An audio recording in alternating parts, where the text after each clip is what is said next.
Donc on a vu à peu près tous les principaux outils de notre barre d'outils qui vont nous permettre de pouvoir faire des retouches rapides sur notre image. Alors il y a quelques éléments que nous n'avons pas encore vus, ou en tout cas pas en détail. On a ici l'outil pinceau. Je trouve que c'est quand même important de faire une vidéo sur l'outil pinceau, car vous allez être amené à l'utiliser de temps en temps. Alors l'outil pinceau, bien évidemment, va nous permettre de pouvoir dessiner sur notre image. Donc au niveau des paramètres, vous avez la possibilité de choisir la forme du pinceau. Donc là vous pouvez faire apparaître ou disparaître le menu. Vous pouvez choisir la forme du pinceau. Donc vous pouvez soit utiliser un simple rond, soit vous pouvez utiliser vos propres brosses si vous voulez utiliser des choses un peu plus évoluées. Donc on va sélectionner notre brosse, on peut sélectionner, choisir une couleur. Donc par exemple, un petit truc qui va se voir là, je vais mettre du bleu, là. On peut choisir une opacité, plus ou moins visible. Un mode de fusion, donc les modes de fusion, c'est des choses qu'on n'a pas bien vues, donc je vais rattraper ça tout de suite. Je vais créer un nouveau calque. Ce nouveau calque, je vais le remplir avec la couleur bleue, et je vais vous montrer les modes de fusion. Alors, on a multiplié qui va faire un calcul pour pouvoir multiplier les couleurs. Éclaircir, on peut éclaircir l'image du dessous en fonction de la couleur du dessus. On a quoi? On a lumière tamisée. Lumière tamisée, c'est pas mal, c'est comme si on mettait un petit filtre sur notre photo. Si vous mettez un gris, ça va un petit peu assombrir votre image. Bon, on a la différence entre la couleur du calque et l'image. Incrustation, donc en quelque sorte on va faire une incrustation de couleurs. On va ajouter une petite teinte bleue aux éléments de notre photo. On a quoi? On a densité de couleurs, densité linéaire, il y a pas mal de choses, hein. Ça après vous pouvez tester. On a teinte, on va teinter notre image du dessous. C'est vraiment pas mal si vous voulez colorer vos maisons et vos arbres en bleu. Couleur, pour pouvoir mettre une couleur entièrement. Luminosité. Vous pouvez tester un petit peu tous les modes de fusion et ça va modifier l'effet qu'aura le calque par rapport à la photo que vous avez en dessous. Et lorsque vous appliquez donc un filtre, un mode de fusion, par exemple teinte, là on a quelque chose de très bleu.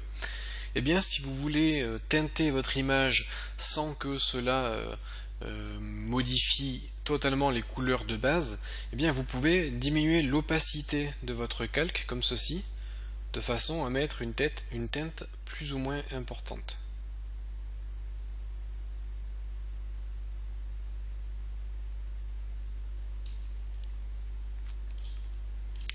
Donc je vais revenir maintenant au pinceau. Donc vous pouvez choisir le mode de fusion, comme on vient de le voir, et vous pouvez peindre.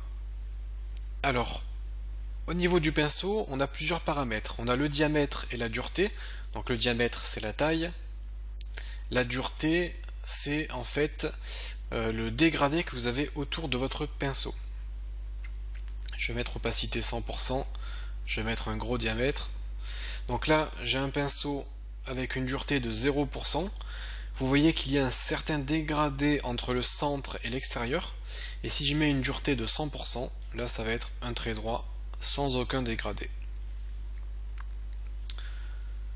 Ensuite, l'espacement. L'espacement va vous permettre de pouvoir, comme son nom l'indique, espacer votre pinceau en fonction d'un certain pourcentage.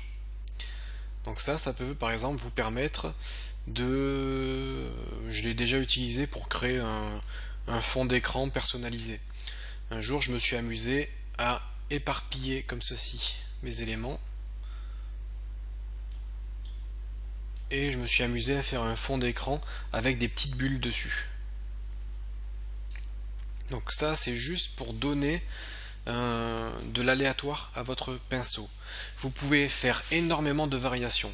Vous pouvez faire des variations par rapport à la taille de votre bulle. Je vais plutôt aller sur un nouveau calque. Voilà. Donc on peut faire varier la taille de notre bulle. Donc là, la taille peut varier de 100%. Voilà. Comme ceci. On peut varier le contour, l'opacité, si vous voulez avoir des bulles plus ou moins opaques. On peut faire varier la teinte. Après, si vous voulez rester un peu dans du bleu, hop, on peut varier que sur du bleu.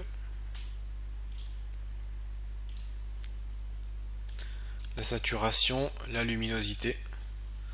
Voilà, donc ça, vous pouvez l'utiliser, alors, soit pour faire des compositions créatives, comme je vous l'ai dit, un fond d'écran, soit ce genre de technique est utilisé également si vous dessinez, et que vous voulez par exemple dessiner des cheveux sur la tête d'un personnage.